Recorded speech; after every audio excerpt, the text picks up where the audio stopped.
Hej Anne-Sophie.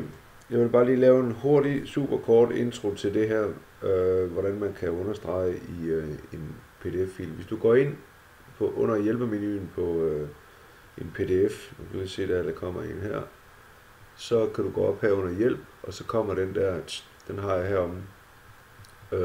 Og der kan du simpelthen se, hvis du søger lidt på kommentere og korrekturlæse PDF-filer, at der kan du gøre det. Det skal jeg lige demonstrere for dig, hvordan man gør.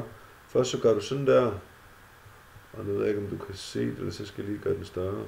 Så nu har jeg bare en tilfældig PDF-fil her, som jeg ikke har skrevet.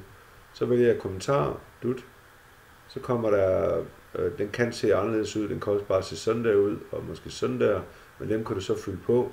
Og så kan du simpelthen bare, jeg har ikke helt lige fundet ud af endnu, om der er nogle tastaturgenveje til det her. Så det er tungt, at når man har sat en understregning, så holder den op. Men nu vælger man understregning, og så understreger man. Så bliver det understreget. Du kan også vælge at overstrege, hvis der er noget, som, ja, det ved jeg ikke, om man har brug for.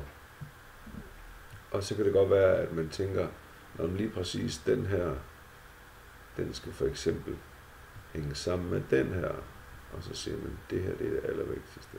Sådan der. Du kan også sige, jamen lige præcis her, der skal jeg simpelthen lave en lille husk noderne. Nu er det bare lige noget, jeg finder på. Sådan der. Så har du simpelthen, den kan du så flytte rundt, og så kan du så, når her er der et eller andet, jeg skal huske. Hvad var det var med den, og så fører pilen henover, så får man det med.